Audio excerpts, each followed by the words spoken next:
Hi and welcome to Tuesday Club. Today we're going to be talking about the Razer Viper Mini.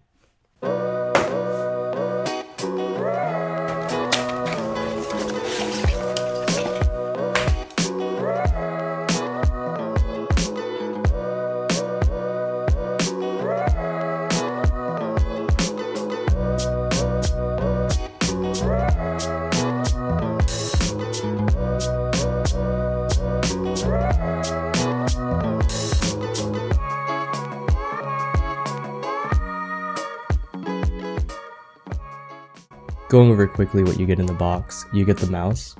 That's pretty much it.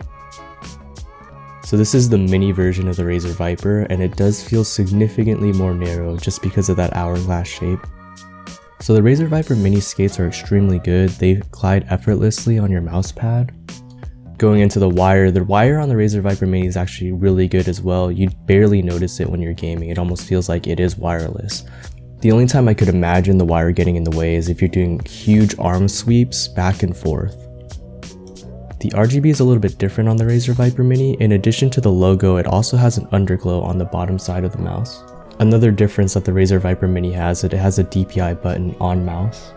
Now getting into the grip style of the mouse, I firmly believe that this mouse is most likely going to be a fingertip grip and possibly a claw grip mouse for most people. I can't imagine you being able to palm grip this just because of the size of the mouse. It's very low and it's super narrow, so it wouldn't be able to fill it in your hand very well.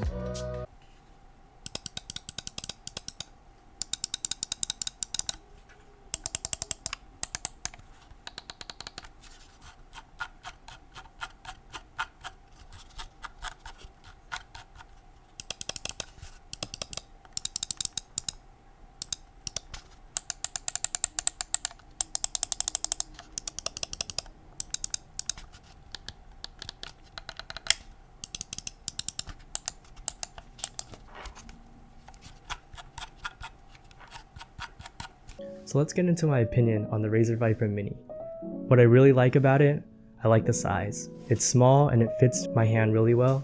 It could be really good for fingertip grip. This is definitely a fingertip grip mouse. It could even be a claw grip mouse if you have small enough hands. I actually do claw grip this mouse.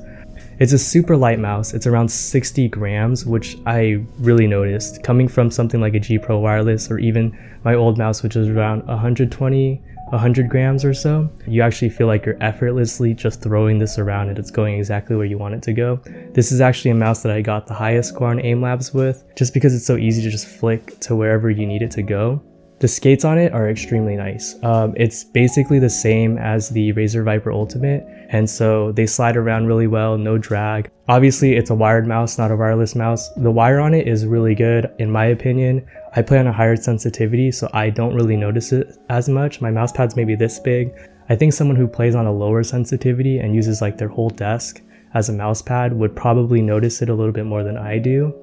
It's a little bit too narrow. So what I mean by that is because it's an hourglass shape, you'll notice that in the middle of the mouse, it actually gets a lot more narrow than other mice in its category. So something like the G305, you don't really notice how much wider it is until you have something like the Razer Viper Mini. It could be a good thing, it could be a bad thing. I think it'd be good for fingertip grip because it kind of just is easier to wrap your hand around versus something that's a little bit wider. The liftoff distance on it is really high. This is actually a make or break for most people. For me, it wasn't really that noticeable, but there were times where I was like trying to aim at something and it would kind of go back to where it was just because of the liftoff distance. Whether or not that's a deal breaker for you, most people say it's not, other people say it is. I think the people who kind of complain about liftoff distance make it more of a big deal than it actually is. I believe there are ways to calibrate it, but for about $20, I got this on sale by the way, for about $20, I think it's kind of an okay trade-off, but it would be nice to see, I guess, a better sensor put in here so the liftoff distance was better. Once again, the shape for me on this one, although it is small enough and it fits in my hand, it isn't the mouse that I want to use very often just because it's lower profile, just like the Razer Viper Ultimate, and it kind of has the hump in the middle and the taper at the back. It's a lot more drastic, just showing that it's a fingertip mouse or a claw grip mouse. For me, after a while playing with it, I actually noticed that my hand was uncomfortable, so I ended up not using it as much. That's just my opinion. I think people do really like this mouse, and it's definitely one of the most budget-friendly mice especially when you can get it on sale for about $20. Should you get it? I think it's worth the price. I think it's a good entry-level mouse, especially in this category. Super light mice, small form factor, and super cheap price. Thank you so much for watching Tuesday Club. I hope you enjoyed the video. If you did, hit the subscribe button, the like button, and comment down below, and hit that notification bell. Stay positive, spread positivity, and be wholesome. Thank you.